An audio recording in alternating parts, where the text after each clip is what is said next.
জাতীয় থেকে আন্তর্জাতিক প্রান্তিক জনপদ থেকে নগর চারপাশে ঠিক কি ঘটছে এই মুহূর্তে সবকিছু নিয়ে আয়োজন এখন চারদিক আপনাদের সাথে আছে আমি আতিক মেজবালগ্ন। মার্কিন বিশেষ দূত সার্জিও গোরের সাথে দ্বিপাক্ষিক সম্পর্ক এগিয়ে নিতে সফল বৈঠক হয়েছে বলে দাবি করেছেন পররাষ্ট্রমন্ত্রী ডক্টর খলিলুর রহমান। মন্ত্রী বলেন, ব্যবসা বাণিজ্য জ্বালানি সহযোগিতায় ঠাঁই পেয়েছে বৈঠকে। এদিকে বৈঠক শেষে সামাজিক যোগাযোগ মাধ্যম এক্সের এক পোস্টে কূটনৈতিক গোর লেখেন, দুদেশের সম্পর্ক শক্তিশালী করতে বাংলাদেশের পররাষ্ট্রমন্ত্রীর সাথে আলোচনায় ইতিবাচক অগ্রগতি হয়েছে। এর আগে দুপুরে ঢাকা পৌঁছান কূটনৈতিক গোর। এ সময় বিমানবন্দরে তাকে অভ্যর্থনা দেন ঢাকায় নিযুক্ত মার্কিন রাষ্ট্রদূত ব্রেন্টি ক্রিস্টেনসেন। ঢাকায় নিযুক্ত মার্কিন রাষ্ট্রদূত ক্রিস্টেনসেনকে সাথে নিয়ে সন্ধ্যা 6:30টায় রাষ্ট্রীয় অতিথি ভবন পদ্মায় যান তিনি। শুক্রবার সকালে সার্জিও গোর যাবেন কক্সবাজারের রোহিঙ্গা শরণার্থী শিবির পরিদর্শনে।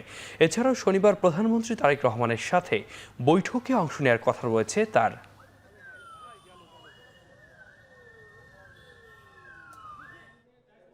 আমাদের দুদেশের মধ্যে অত্যন্ত চমৎকার বাইল্যাটারাল রিলেশনশিপ এখন বিদ্যমান এবং এটাকে আরও কীভাবে এগিয়ে নিয়ে যাওয়া যায় সে ব্যাপারে আমরা ইতিবাচক আলোচনা করেছি।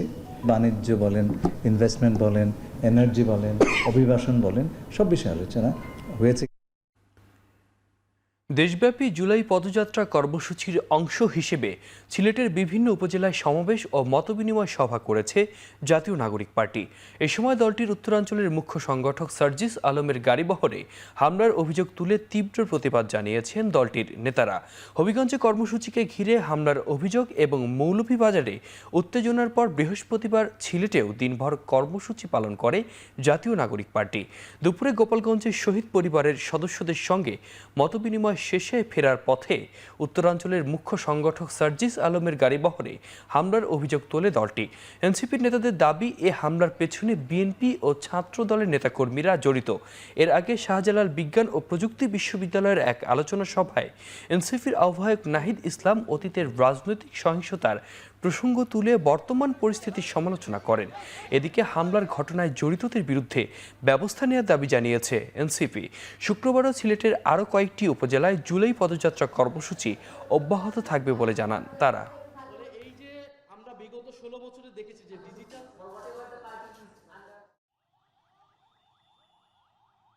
তারেক রহমান আমাদেরকে প্রতিহত করতে পারবে না, কিছুই করতে পারবে না। রাজপথে থাকবো, রাজপথে হলো আমরা প্রোগ্রাম করব, যদি মেরে ফেলে রাজপথে মেরে ফেলবে, সমস্যা নাই। মানুষ মারার এই ঠিকাদারি তারেক রহমান নিছে কিনা এটা তারেক রহমান বলা উচিত।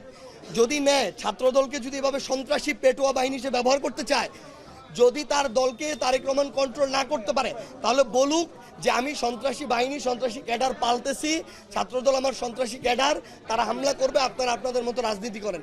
এই অগণতান্ত্রিক পরিস্থিতি বিগত 16 বছর দেখেছি, যেখানে সরকারের বিরুদ্ধে, ক্ষমতাসীনদের বিরুদ্ধে কেউ কথা বলতে পারতো না, যেখানে বিশ্ববিদ্যালয়ের কাজই হচ্ছে ক্ষমতাকে প্রশ্ন করা। সাবিপ্রবি বিশ্ববিদ্যালয়ে যখন আমরা ঢুকলাম, আমরা যে আয়োজন দেখলাম প্রশাসনের, মনে হচ্ছে এখানে বিশাল একটা মারামারি যেন হয়ে যাবে। এটার জন্য যারা সন্ত্রাস করে তাদেরকে যদি বিচারের আওতায় আনা হয়, তাহলে এই এত নিরাপত্তার প্রয়োজন হয় না।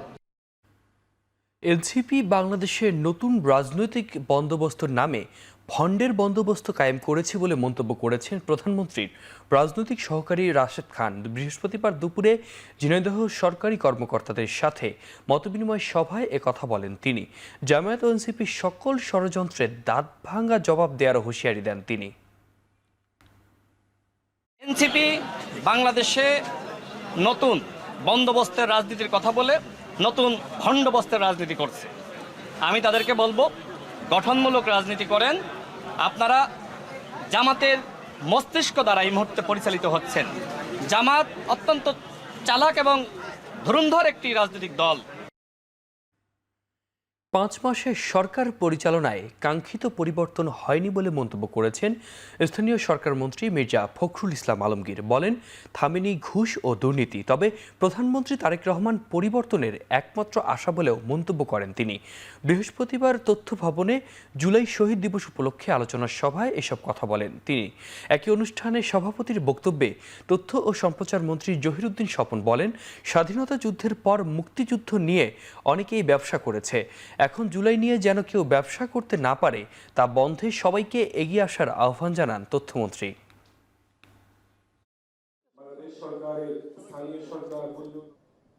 আমরা গত 17 বছর সুস্থ গণতান্ত্রিক ধারার রাষ্ট্র কামনা করি। আমাদের মাননীয় প্রধান অতিথি তার জন্য আমন্ত্রণ জানিয়ে আমার বক্তব্য।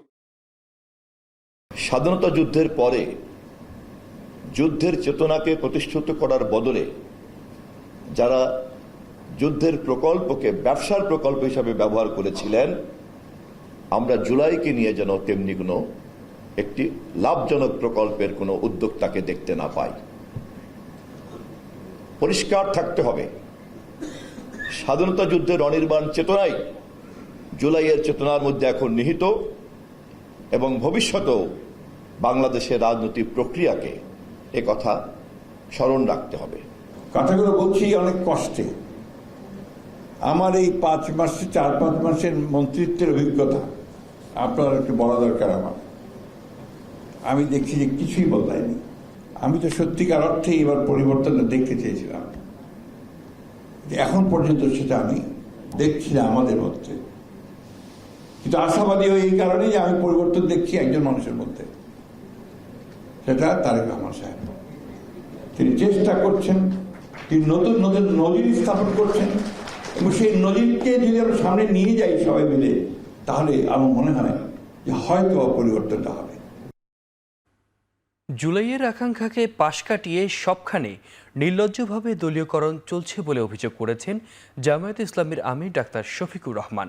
তিনি বলেন, রাষ্ট্রের সিস্টেমের পরিবর্তনের জন্যই 24-এর গণঅভ্যুত্থান হয়েছিল, একদলকে তাড়িয়ে অন্য দলকে আনার জন্য নয়। রাজধানীর ডিপ্লোমা ইঞ্জিনিয়ার্স ইনস্টিটিউটে জুলাই শহীদ ও আহত পরিবারের সদস্যদের সঙ্গে মতবিনিময়ে ডাক্তার শফিকুর রহমান আরও বলেন, 24-এর গণঅভ্যুত্থানের একক মালিকানা জামায়াত কখনো দাবি করেনি। দীর্ঘ সময় ধরে চরম নির্যাতনের শিকার হলেও দলটি কখনো স্বৈরাচারের সঙ্গে আপোষ করেনি বলেও দাবি করেন তিনি। বলেন, প্রতিশোধ নয়, হত্যাকাণ্ডের বিচার চায় জামায়াত ইসলামী। অভিযোগ করেন, 24-এর 6 আগস্ট থেকে একটি গোষ্ঠী চাঁদাবাজিতে জড়িয়ে পড়ে। ভয় কিংবা অন্যায়ের কাছে জামায়াত কখনো মাথা নত করবে না বলেও প্রত্যয় ব্যক্ত করেন তিনি। অনুষ্ঠানে জামায়াতের সেক্রেটারি জেনারেল বলেন, সংসদে ফায়সালা না হলে সব শহীদ ও আহত পরিবারের সঙ্গে নিয়ে আন্দোলনের মাধ্যমে সকল দাবি আদায় করা হবে।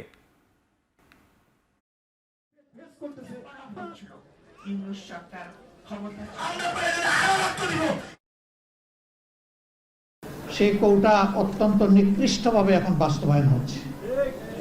বিশ্ববিদ্যালয়ের জেলা পরিষদের প্রশাসক, তারপরে ব্যাংক, বিমা, কর্পোরেশন, সরকারি, বেসরকারি, আধা সরকারি সেক্টর, সব জায়গায় এখন একদম নির্লজ্জ দলীয়করণ চলতেছে।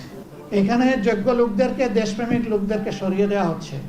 বাছাই করে করে অসৎ দুর্নীতিপরায়ণ লোকদেরকে প্রধান জায়গায় প্রদান করা হচ্ছে। এক দলকে তাড়াইয়া আরেক দলকে আমরা বসাই, বরঞ্চ তারা সিস্টেমের পরিবর্তন চেয়েছে।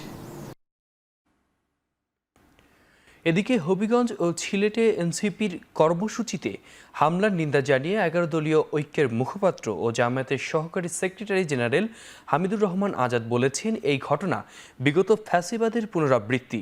রাতে রাজধানীর মিন্টো রোডে সংসদে বিরোধী দলীয় নেতার বাসভবনে এক বৈঠকের পর ব্রিফিংয়ে একথা বলেন তিনি। জুলাই সনদ বাস্তবায়নের দাবিতে আগামী 5 আগস্ট পল্টনে জোটের পক্ষ থেকে মহাসমাবেশ পালনের কর্মসূচির ঘোষণা দেন তিনি। হাহাকার অবস্থা, ঘরে চুলা জ্বলে না, গ্যাসের সংকট, এর আগে তেলের সংকট ছিল, এরপরে চাঁদাবাজি, দুর্নীতির মহোৎসব, দলীয়করণ ইতিহাসের সব রেকর্ড ম্লান করে দিয়েছে। দলের পদ পদবীধারী লোককে এখন অ্যাডমিন ক্যাডারে চুক্তিভিত্তিক নিয়োগ দেওয়া হয়।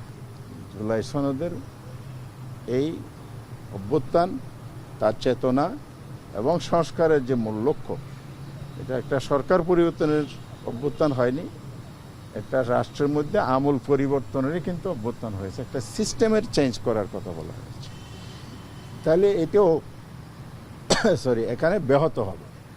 এই জন্য আমরা এই ইস্যু নিয়ে মাঠে নেমেছি। দেশের সীমানায় পা রাখলেই শেখ হাসিনাকে গ্রেপ্তার করা হবে এবং আইন অনুযায়ী তার বিরুদ্ধে ব্যবস্থা নেওয়া হবে বলে জানিয়েছেন আইনমন্ত্রী মোহাম্মদ আসাদুজ্জামান। আইনগত সহায়তা প্রদান বিষয়ক সমঝোতা স্মারক অনুষ্ঠানে এসব কথা জানান তিনি। এ সময় সাংবাদিকদের প্রশ্নের জবাবে মন্ত্রী বলেন, আন্তর্জাতিক অপরাধ ট্রাইব্যুনালের বিচার প্রক্রিয়া নিয়ে হিউম্যান রাইট ওয়াচের প্রতিবেদন আমলে নিয়ে খতিয়ে দেখবে সরকার। মন্ত্রী আরও বলেন, সরকার জনগণের কল্যাণে পরিবর্তন করতে চায়। এ সময় বাগেরহাটের মিরাজ শেখকে গুমের অভিযোগের তদন্ত হবে এবং তার পরিবারকে আইনি সহায়তা দেয়া হবে বলেও জানান তিনি। রাষ্ট্রপতি নির্বাচন প্রসঙ্গে আইনমন্ত্রী বলেন, সাংবিধানিকভাবে সেপ্টেম্বরের অধিবেশনে নির্বাচন হবে, তবে সরকার মনে করলে আগস্টে বিশেষ অধিবেশন হতে পারে।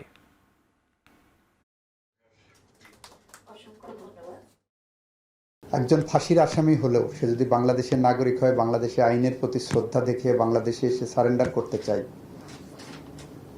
সেখানে হয়তো তার সারেন্ডারের আগেই অ্যারেস্ট হবে, কিন্তু তার সেই তো অধিকার তো আছে। আসলে আসবেন, আইন তার নিজস্ব গতিতে চলবে, সেখানে তো আমাদের আইনের ব্যত্যয় করে আমরা কিছু করব না। আইন যেভাবে আমাদেরকে অথরিটি দিচ্ছে, আমরা সেই অথরিটি এক্সারসাইজ করব।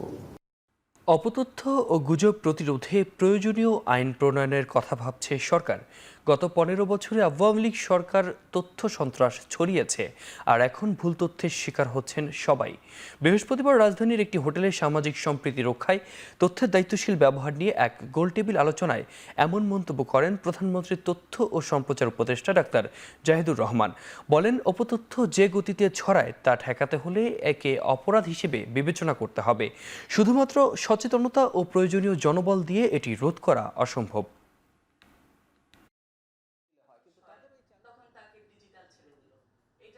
ডিসইনফরমেশন একটা ক্রাইম এবং এই ক্রাইমটা করা যাবে না। আমি আবারও বলছি, এটা অবশ্যই এমনভাবে হবে না আগের যে সরকার ছিল ধরেই দাও যে কাউকে গ্রেফতার করে ফেলা, কিন্তু কোনো একটা আইনগত পদ্ধতিতে এটা মোকাবেলা পাশাপাশি করা দরকার। সেটা হচ্ছে আমাদের একটা লয়ার্স প্যানেল তৈরি হয়েছে, আমাদের মিনিস্ট্রিও এটার সাথে কোলাবোরেট করে আমি প্রচুর চেষ্টা করে এটা তৈরি করা শেষ হয়েছে, যে একটা লিগাল নোটিসে যদি কেউ পায় যে আপনি কথাটা বলেছেন, আপনি একটা হেট স্পিচ দিয়েছেন, এগুলো কেন ইললিগাল না, এটার ব্যাপারে আপনার বক্তব্য কি, তারপর ধাপে ধাপে ব্যবস্থা নেওয়া। আমি মনে করি এই জিনিসটাও হয়তো প্রয়োজন আছে। 3 জন প্রতিবন্ধী ব্যক্তিকে নিয়োগপত্র তুলে দিয়েছেন প্রধানমন্ত্রী তারেক রহমান। সকালে সচিবালয়ে মন্ত্রিপরিষদ বিভাগের নিজ কার্যালয় থেকে তাদের হাতে নিয়োগপত্র তুলে দেন প্রধানমন্ত্রী। কর্মসংস্থানের মাধ্যমে প্রতিবন্ধী ব্যক্তিদের আত্মনির্ভরশীল করে তোলা এবং সমাজের মূলধারায় সম্পৃক্ত করার লক্ষ্যেই তাদের নিয়োগ দেওয়া হয়। নিয়োগপত্রপ্রাপ্ত 3 জন হলেন গাইবান্ধার সাঘাটা উপজেলার আয়েশা আক্তার, সিরাজগঞ্জের কামারখন্দ উপজেলার নীলা খাতুন এবং নড়াইল সদর উপজেলার মোহাম্মদ হাসমত আলী। প্রধানমন্ত্রীর কাছ থেকে সরাসরি নিয়োগপত্র পেয়ে তারা উচ্ছ্বাস প্রকাশ করেন। তাদের জন্য দিনটি ছিল নতুন কর্মজীবনের পাশাপাশি নতুন স্বপ্নের সূচনাও। আয়েশা আক্তার ও নীলা খাতুন দুজনই শারীরিক প্রতিবন্ধী। নীলা খাতুনকে রাজধানীর মিরপুরের জাতীয় প্রতিবন্ধী উন্নয়ন ফাউন্ডেশনে শিক্ষক পদে, আয়েশা আক্তার গাইবান্ধার BM laboratory high school and কলেজে ক্লাস সুপারভাইজার এবং দৃষ্টি প্রতিবন্ধী হাসমত আলীকে সমাজসেবা অধিদপ্তরে সমাজকর্মী পদে নিয়োগ দেওয়া হয়েছে।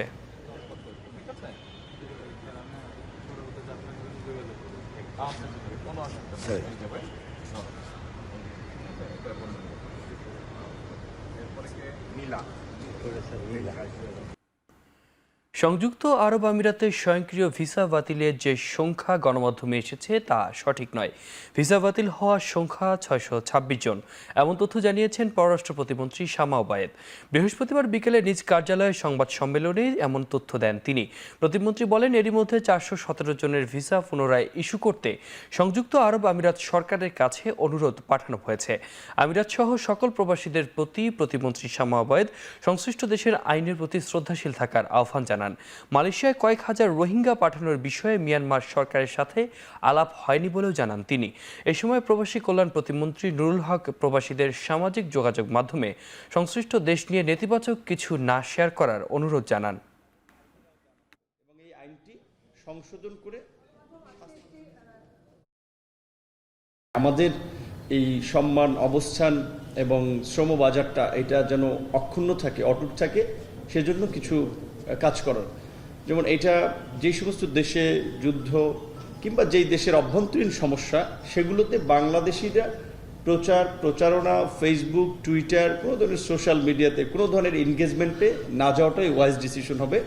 গতকালকে পত্রিকায় যে সংবাদটি প্রকাশিত হয়েছে যে আমাদের সংযুক্ত আরব আমিরাতে কিছু বাংলাদেশি ভাইদের ভিসা ক্যান্সেল হচ্ছে বা অটো ক্যান্সেল হচ্ছে, সেগুলো 5,000 বা কিছু সংখ্যা বলা হয়েছে, যে সংখ্যাটা সঠিক নয়।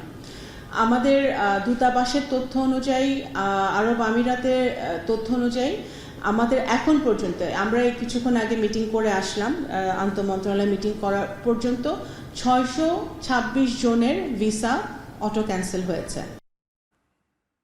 প্রধানমন্ত্রীর সফরের পর বাংলাদেশিদের জন্য খুলে গেল মালয়েশিয়ার শ্রমবাজার। আগস্টের শেষ দিক থেকে সরকারিভাবে মালয়েশিয়ায় কর্মী পাঠানোর প্রক্রিয়া শুরু করবে বাংলাদেশ। কুয়ালালামপুরে প্রেস ব্রিফিংয়ে এসব কথা জানান উপদেষ্টা মাহাদি আমিন। ইনশাআল্লাহ যখন শ্রমবাজার উন্মুক্ত হবে, আমাদের আরও বেশি আসার সুযোগ হবে, আপনাদের সাথে নিয়মিত দেখা হওয়ার সুযোগ থাকবে। আমরা আপনাদের প্রতি আহ্বান জানাবো, একজন প্রবাসী মানুষ যখন আসেন তার পুরো পরিবারের স্বপ্ন, আকাঙ্ক্ষা, প্রত্যাশাকে সাথে নিয়ে আপনারা আমরা সবাই মিলে ইতিবাচক ভূমিকা পালন করব। আমরা হাইকমিশনকে মাননীয় মন্ত্রী মহোদয় ইতিমধ্যে নির্দেশনা দিয়েছেন যেন শ্রমবান্ধব একটা সার্ভিস আমরা এখানে প্রোভাইড করতে পারি, যেন শ্রমিকদের একটা আস্থার জায়গায় বাংলাদেশ হাইকমিশন হয়ে ওঠে। দেশের স্বাস্থ্য ব্যবস্থাকে চিকিৎসা কেন্দ্রিক থেকে প্রতিরোধ ব্যবস্থায় রূপান্তরের উপর গুরুত্ব আরোপ করেছেন স্বাস্থ্যমন্ত্রী সর্দার Shakhawat Hossain.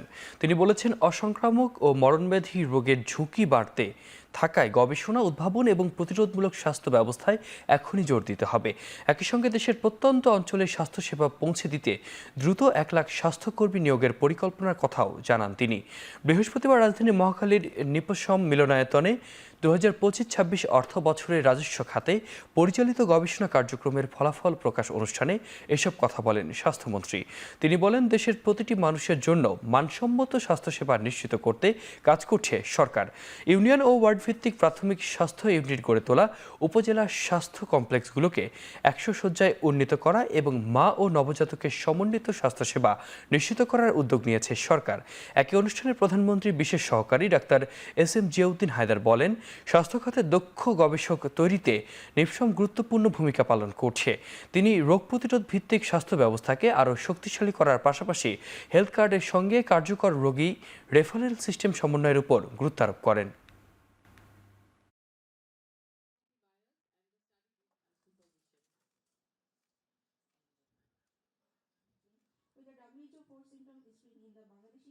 We are going to hire in this next month 100,000 health workers, out of which 80,000 shall be women. A good part of it will be the midwifer and caregiver for the women. আমরা 90টা ওয়ার্ডে 10টি উপজেলায় 9টি করে ওয়ার্ডে, total 90টা ওয়ার্ডে আমরা কিছুদিনের ভিতরে ইনশাল্লাহ এটা করতে যাচ্ছি, and it will be starting very soon. এবং এটা সাকসেসফুল হয়ে আমরা সারা দেশব্যাপী আমরা সেটা করতে যাব। We are taking many more schemes to deliver the health service to our people. বিরোধী দলকে সংযত ও দায়িত্বশীল আচরণের আহ্বান জানিয়েছেন বিএনপির জ্যেষ্ঠ যুগ্ম মহাসচিব ও প্রধানমন্ত্রী উপদেষ্টা রুহুল কবির রিজভী। দুপুরে সচিবালয়ে আসন্ন 4 আগস্ট জুলাই স্মরণে বিএনপি আয়োজিত বিশেষ আলোচনা সভায় প্রধানমন্ত্রীকে আমন্ত্রণ জানানোর শেষে এ আহ্বান জানান তিনি। আলোচনা সভায় প্রধানমন্ত্রী বিশেষ অতিথি হিসেবে যোগ দিবেন। শীল আচরণ করতে হবে সবাইকে। আমের কথা হলো, বিরোধী দল শুধু সরকারি দলই সব দায়িত্ব নেবে, বিরোধী দল দায়িত্ব নেবে না, তা হতে পারে না। বিরোধী দলকেও দায়িত্ব নিতে হবে, তাকেও দায়িত্বশীল আচরণ করতে হবে। বিরোধী দল, আজকের বিরোধী দল তো আগামী দিনের সরকারও হতে পারে তারা। তো যদি তাই হয়, তারা যদি এখন থেকে দায়িত্বশীল আচরণ না করে, বেপরোয়া এবং কাণ্ডজ্ঞানহীন কথাবার্তা বলা, বেপরোয়া আচরণ করা, তাতে তো গণতন্ত্র শক্তিশালী হবে না। তাতে তো আমরা যে প্রত্যাশাটা করছি, এই দেশ একটা সুগ্রন্থিত আর্টিকুলেট একটা দেশ হবে। শিক্ষার্থীদের মধ্যে খেলাধুলার প্রসার ঘটানো, জাতীয় পর্যায়ের খেলোয়াড় তৈরি, মাদক, সন্ত্রাস ও সামাজিক অবক্ষয় থেকে দূরে রেখে শিক্ষার্থীদের ইতিবাচক কাজে সম্পৃক্ত করা ও দক্ষ মানব সম্পদ তৈরি প্রাইম মিনিস্টার্স গোল্ড কাপ জাতীয় ফুটবল প্রতিযোগিতার উদ্দেশ্য বলে মন্তব্য করেছেন শিক্ষামন্ত্রী আ.ন.ম এহসানুল হক মিলন। বৃহস্পতিবার সকালে চট্টগ্রাম প্রেস ক্লাবে আয়োজিত সংবাদ সম্মেলনে তিনি জানান, 1 মাস পিছিয়ে Chattogram prime ministers gold cup জাতীয় ফুটবল প্রতিযোগিতা শুরু হবে আগামী সেপ্টেম্বরে। চট্টগ্রামে বন্যা, প্রাকৃতিক দুর্যোগ ও এইচএসসি পরীক্ষা শেষ না হওয়ায় প্রতিযোগিতা পেছানো হয়েছে। 9 বা 10 সেপ্টেম্বর চট্টগ্রাম জেলা স্টেডিয়াম থেকে জমকালো আয়োজনে টুর্নামেন্টের উদ্বোধন করবেন প্রধানমন্ত্রী তারেক রহমান। টুর্নামেন্টে দেশব্যাপী 40,231 শিক্ষা প্রতিষ্ঠানে প্রায় 1.5 কোটি শিক্ষার্থী অংশগ্রহণ করবে।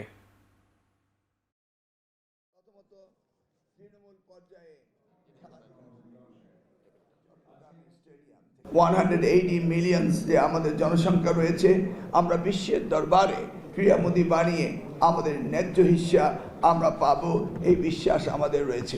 প্রাইম মিনিস্টার্স গোল্ড কাপ দিয়ে আমরা তাদেরকে আরও উৎসাহিত করব, আরও প্রতিযোগিতামূলকভাবে আমরা তাদেরকে সৃজনশীল খেলোয়াড় হিসেবে আমরা তাদের তৈরি করব।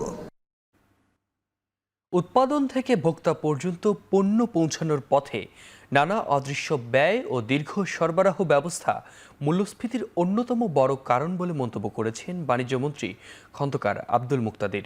বৃহস্পতিবার খাদ্যপণ্যের বাজার নিয়ে রাজধানীর মহাখালীর ব্র্যাক সেন্টারে সিপিডির আলোচনা সভায় তিনি একথা বলেন। মন্ত্রী বলেন, কৃষকদের কাছে সঠিক বাজারের তথ্য না থাকায় অনেক সময় প্রয়োজনের চেয়ে বেশি উৎপাদন হয়, আবার চাহিদা কম থাকায় তারা ন্যায্য দাম থেকেও বঞ্চিত হন। বাণিজ্যমন্ত্রী জানান, নিত্যপণ্যের দাম নিয়ন্ত্রণে বাজার তদারকি জোরদার করছে সরকার। উৎপাদন থেকে সরবরাহ পর্যন্ত চাঁদাবাজি ও অন্যান্য অদৃশ্য ব্যয় কমাতেও নজরদারি বাড়ানো হবে।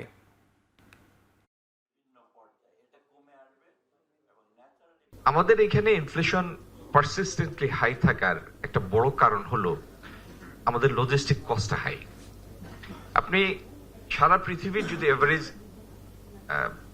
লজিস্টিক কস্টের স্ট্যান্ডার্ড দেখেন, জিডিপি 10%, গ্লোবাল স্ট্যান্ডার্ড 10%, আমাদের এখানে 16%। হ্যাঁ, আমাদের এখানে তো সমস্যা অনেক, মার্কেট অ্যাসিমেট্রিজ আছে। এখানে একটা ইনফরমেশন শেয়ারিং এর একটা আপডেটেড স্ট্রাকচার নেই। 16,088 কোটি টাকার জ্বালানি তেল আমদানি সহ মোট 60টি ক্রয় প্রস্তাব অনুমোদন দিয়েছে সরকার। বুধবার সচিবালয়ে সরকারি ক্রয় সংক্রান্ত মন্ত্রিসভা কমিটির 33তম সভায় 10টি ক্রয় প্রস্তাব নিয়ে আলোচনা হয়। জুলাই থেকে ডিসেম্বর 2026 মেয়াদের জন্য G2G পদ্ধতিতে থাইল্যান্ড, সংযুক্ত আরব আমিরাত, চীন, ইন্দোনেশিয়া, ভারত থেকে 15,25,000 টন পরিশোধিত জ্বালানি তেল কেনার অনুমোদন দেয় কমিটি। এছাড়া বিশ্ব ব্যাংক ও সরকারি অর্থায়নে বগুড়ায় 125 কোটি 98 লাখ টাকা ব্যয়ে 15টি প্রাথমিক বিদ্যালয়ে কাম বন্যা আশ্রয় কেন্দ্র নির্মাণ ও লক্ষ্মীপুরে 49 কোটি টাকা খরচে সার সংরক্ষণে বাফার গুদাম নির্মাণ ও মিশরে অর্থনৈতিক অঞ্চলে 335 কোটি টাকার অবকাঠামো উন্নয়নের অনুমোদন দেওয়া হয়।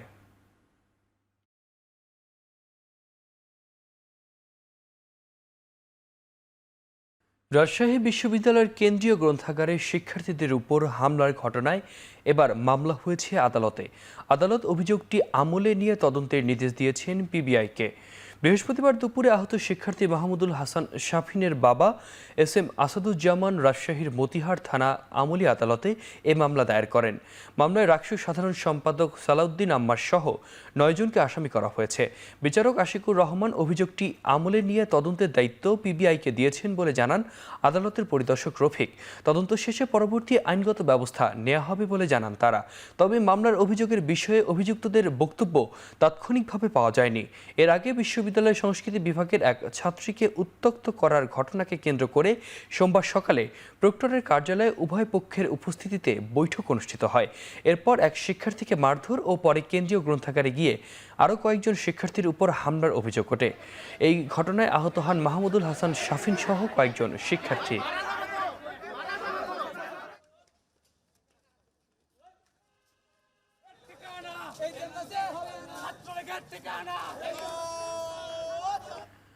চট্টগ্রামের আনোয়ারায় সড়ক দুর্ঘটনায় নিহত হয়েছেন 2 নারী। এ ঘটনায় আহত হয়েছেন অন্তত 15 জন। বৃহস্পতিবার রাতে আনোয়ারা উপজেলার চাতরি চৌমুহনী বাজার এলাকায় এ ঘটনা ঘটে। টানেল মোড় এলাকায় নিয়ন্ত্রণ হারিয়ে একটি যাত্রীবাহী বাস কয়েকটি সিএনজি চালিত অটোরিকশাকে ধাক্কা দিয়ে একটি দোকানে ঢুকে পড়লে এ দুর্ঘটনা ঘটে বলে জানান প্রত্যক্ষদর্শীরা। এতে ঘটনাস্থলেই নিহত হন 2 নারী।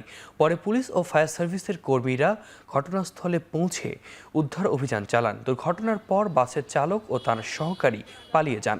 দুর্ঘটনার ব্যাপারে তদন্ত চলমান রয়েছে বলে জানায় পুলিশ।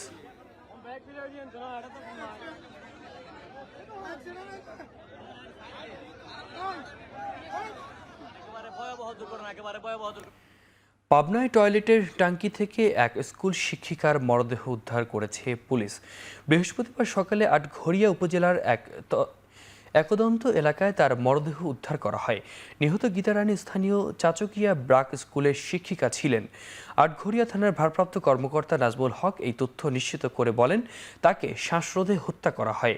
রাত ৩টার দিকে দুর্বৃত্তরা শীত কেটে ঘরের ভিতরে প্রবেশ করে। এক পর্যায়ে তাকে শ্বাসরোধে হত্যা করা হয়। পরে তাকে বাড়ির পাশে পরিত্যক্ত টয়লেটের ট্যাঙ্কিতে ফেলে দেয়। মরদেহ উদ্ধার করে ময়নাতদন্তের জন্য হাসপাতালের মর্গে পাঠানো হয়।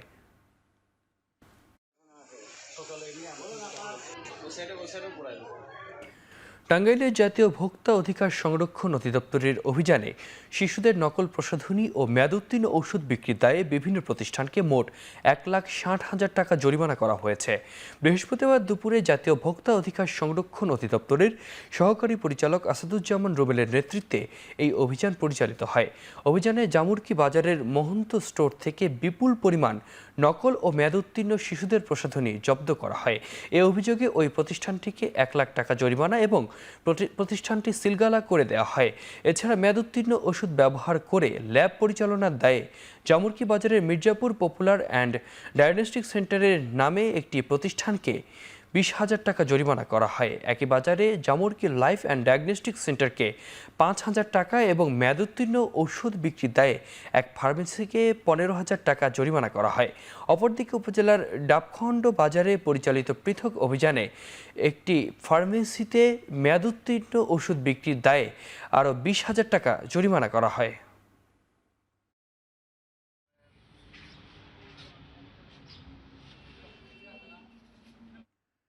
নতুন ট্রান্সফরমার দেওয়ার নামে ঘুষ নিয়ে 2 মাসেও বিদ্যুৎ সরবরাহ না দেয়ায় রাঙ্গামাটিতে বিদ্যুৎ অফিস ঘেরাও করেছেন অর্ধশতাধিক গ্রাহক। এ সময় নিরবিচ্ছিন্ন বিদ্যুৎ সরবরাহ ও হয়রানিমুক্ত সেবার দাবি জানান ভুক্তভোগীরা। পরে পুলিশ ঘটনাস্থলে গিয়ে পরিস্থিতি নিয়ন্ত্রণে নেয়। বৃহস্পতিবার সকালে বাঘাইছড়ি বিদ্যুৎ সরবরাহ কেন্দ্র ও আবাসিক প্রকৌশলীর কার্যালয়ের সামনে বিক্ষোভ করেন তারা। এ সময় দুপুর 1টা পর্যন্ত প্রায় 2 ঘন্টা বিদ্যুৎ অফিস ঘেরাও করে বিক্ষোভকারীরা। বিক্ষোভকারীদের অভিযোগ, পৌরসভার 7 নম্বর ওয়ার্ডের একটি বৈদ্যুতিক ট্রান্সফরমার প্রায় 2 মাস বিকল থাকায় বিদ্যুৎহীন রয়েছে এলাকাবাসী। বিদ্যুৎ অফিস নতুন করে ট্রান্সফরমার সরবরাহে 80,000 টাকা দাবি করলেও এলাকাবাসী চাঁদা তুলে 25,000 টাকা পরিশোধ করে, কিন্তু গেল 2 মাসেও ট্রান্সফরমার বসানো হয়নি এবং বিদ্যুৎ সংযোগও চালু হয়নি। বিষয়টি নিয়ে একাধিকবার আবাসিক প্রকৌশলী সুগত চাকমার সঙ্গে যোগাযোগ করেও কোনো সমাধান পাওয়া যায়নি। এদিকে নতুন ট্রান্সফরমার আনতে অতিরিক্ত ব্যয় ও জনবল সংকট সহ বিভিন্ন সীমাবদ্ধতায় দ্রুত সমস্যা সমাধান সম্ভব হয়নি বলে জানায় বিদ্যুৎ সরবরাহ কেন্দ্র।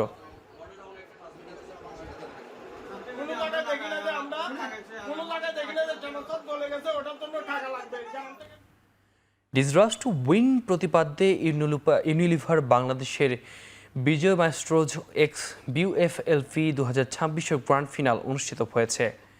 16তম আসরের প্রথমবারের মতো এই ইউনিলিভার ফিউচার লিডার্স প্রোগ্রাম বা ইউএফএলসিপিকে একীভূত করা হয়েছে। দেশের মেধাবী তরুণদের বাস্তব ব্যবসায়িক চ্যালেঞ্জ মোকাবেলা, নেতৃত্বের দক্ষতা বিকাশ এবং ভবিষ্যৎ ক্যারিয়ার গঠনের সুযোগ করে দিতেই এই আয়োজন। প্রতিযোগিতার চূড়ান্ত পর্বে চ্যাম্পিয়ন হয় টিম সোপ অ্যান্ড স্টার্স, আর runner up team locked out এবং দ্বিতীয় runner up team breaking good. বিজয়ী দলগুলোর হাতে পুরস্কার তুলে দেন ইউনিলিভার বাংলাদেশ লিমিটেডের সিইও ও ম্যানেজিং ডিরেক্টর রুহুল কুদ্দুস খান এবং human resource director Syeda Durdana Kabir. প্রতিযোগিতায় অংশগ্রহণকারীরা ইউনিলিভার ফিউচার্স লিডার প্রোগ্রামের চূড়ান্ত সাক্ষাৎকার পর্বে অংশ নেওয়ার সুযোগ পাবেন। পাশাপাশি তারা ইউনিলিভারের এন্ট্রি লেভেল পদ এবং লিডারশিপ ইন্টার্নশিপ প্রোগ্রামের জন্য বিবেচিত হবেন।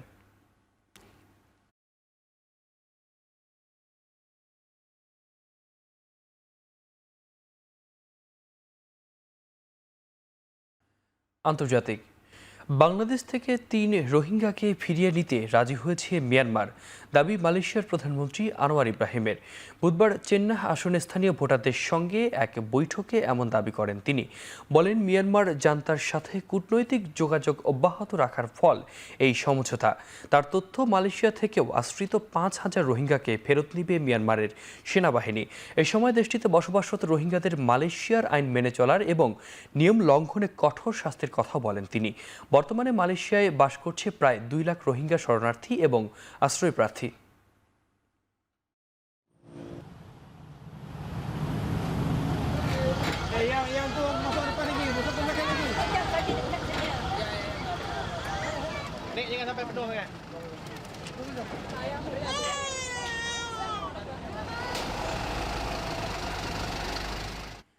শিক্ষার্থীদের উপর পুলিশি হামলার জন্য স্বরাষ্ট্রমন্ত্রী অমিত শাহের বিরুদ্ধে প্রতিবাদে নেমেছে বিরোধী দল কংগ্রেস।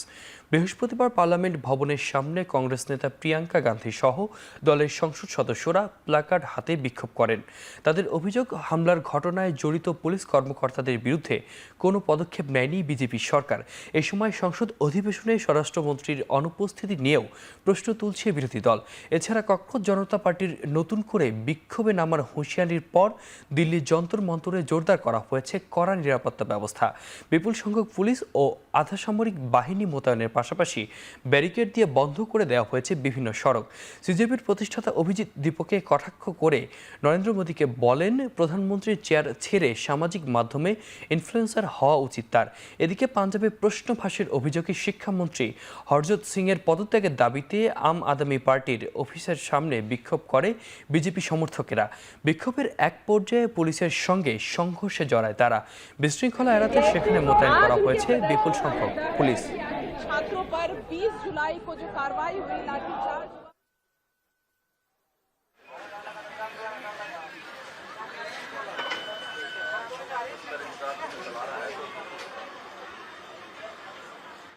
খেলার খবর। ফিফা বিশ্বকাপে একাধিক নিয়ম ভাঙার অভিযোগে আর্জেন্টিনা ফুটবল অ্যাসোসিয়েশন ও কয়েকজন খেলোয়াড়ের বিরুদ্ধে শাস্তিমূলক তদন্ত শুরু করেছে। অভিযোগের মধ্যে রয়েছে ইংল্যান্ডকে হারানোর পর লাস মালভিনাস সন আর্জেন্টিনাস লেখা ব্যানার প্রদর্শন, যা ফকল্যান্ড দ্বীপপুঞ্জ নিয়ে রাজনৈতিক বার্তা হিসেবেও দেখা হচ্ছে। এছাড়া বৈষম্যমূলক স্লোগান, নিরাপত্তা প্রোটোকল লঙ্ঘন, দেরিতে ম্যাচ শুরু এবং দর্শকদের অসদাচরণের অভিযোগ রয়েছে। স্পেনের বিপক্ষে ফাইনালের পর সংঘর্ষের ঘটনায় লুয়ান্দ্রো পারদেস ও নাউয়েল মলিনা, থিয়াগো আলমাদা, সহকারী কোচ রবার্তো আয়ালা সহ কয়েকজনের বিরুদ্ধেও তদন্ত চলছে। ফিফা জানিয়েছে, সংশ্লিষ্ট সবাই নিজেদের ব্যাখ্যা দেওয়ার সুযোগ পাবেন। এরপর ডিসিপ্লিনারি কমিটি চূড়ান্ত সিদ্ধান্ত নেবে।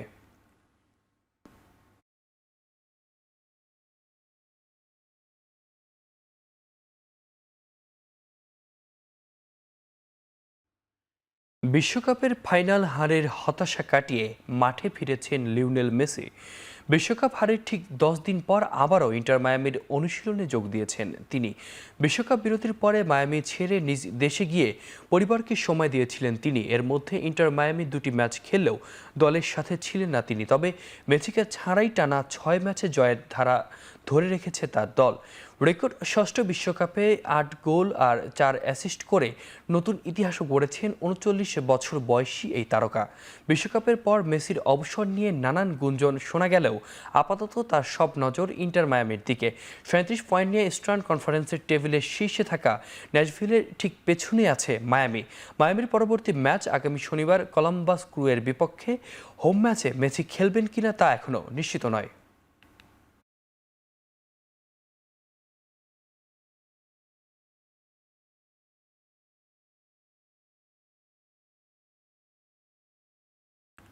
শেষ করছি এখন চারদিক। এখন টেলিভিশন ওয়েবসাইটে দেখতে ভিজিট করুন www.এখন.tv, ফেসবুকে দেখতে ভিজিট করুন facebook.com/tv.এখন এবং ইউটিউবে দেখতে ভিজিট করুন youtube.com/এখন tv।